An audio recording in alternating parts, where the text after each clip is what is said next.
All right, History 11 students, we are looking at a part of the Cold War called McCarthyism. McCarthy was a person, he was a senator here in the United States, and his name has been attached to this idea that you could have a huge amount of fear and suspicion of communist infiltrators in the United States, and that you needed to root them out or investigate and find them out. And it brought up a really interesting experience in the United States history where um, a lot of of people were accused of being communist and maybe lost their job or were investigated or maybe even thrown in prison because of this fear that they were somehow communist. It's part of the larger Cold War because at that time um, there was a huge fear of atomic bombs and Soviet spies, and this kind of led to this intense suspicion and these trials and loyalty oaths, people being blacklisted so that they couldn't work in certain industries, and then as well as just a giant increase in military and intelligence spending. And so why did that happen? And, by the way, this guy up here, this is Mr. McCarthy. He's a senator, and he led a huge kind of witch hunt against supposed communists in the government. He was pretty much disgraced, soon thereafter because he was kind of a crazy person.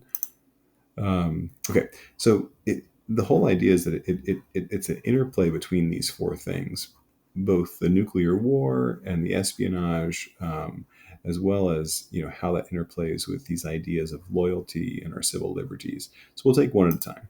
So the nuclear war, why did nuclear war change so much of the world? Well, it's because one bomb could destroy an entire city, and then there would be long-lasting radiation there afterwards.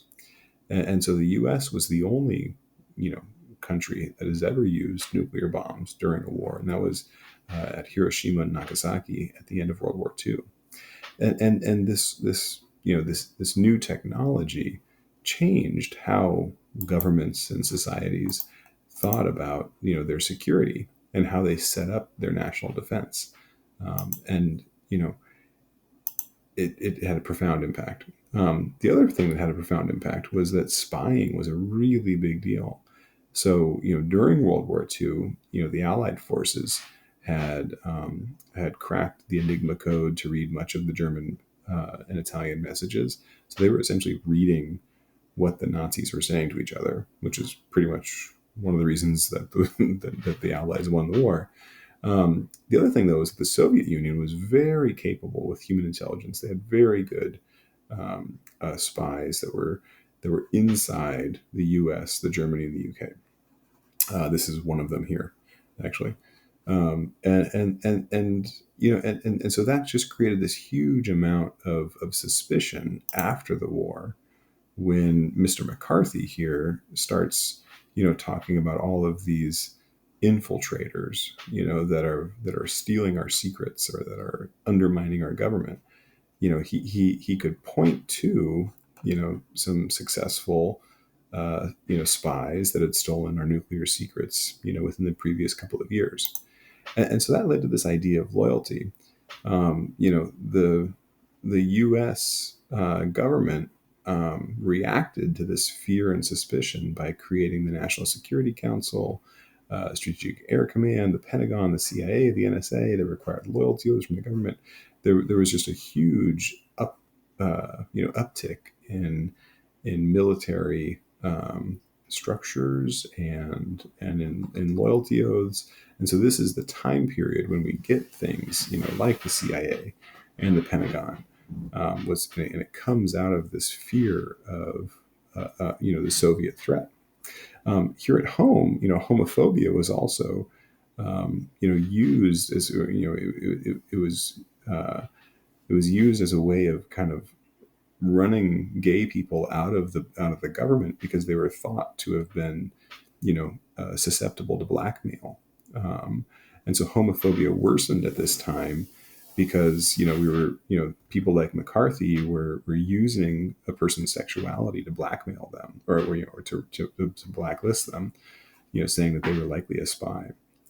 And then the last one, is our civil liberties. And so how did this fear and suspicion infringe on our civil liberties? Well, we in the United States there is a constitutional right to freedom of speech and to privacy, but during this era of McCarthyism, people were tried based on hearsay. There was a lot of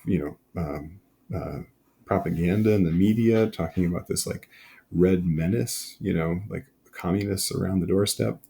But then also, overseas, there's a whole lot of secret programs that happened in the 50s and 60s.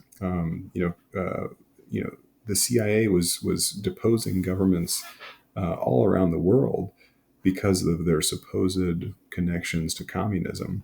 And so, the freedoms that the people of the United States, the constitutional freedoms that the people of the United States had kind of, come to rely on, were really undermined at this point because of the fear of communism. All right, that wraps this one up. I will say that if you go back from here, you can also get to the previous part of the Prezi on the origins of the Cold War. And so I don't have a video of it right now. Let me know if you'd like one, but you can move through that part of the Prezi as well. All right, have a good one, guys.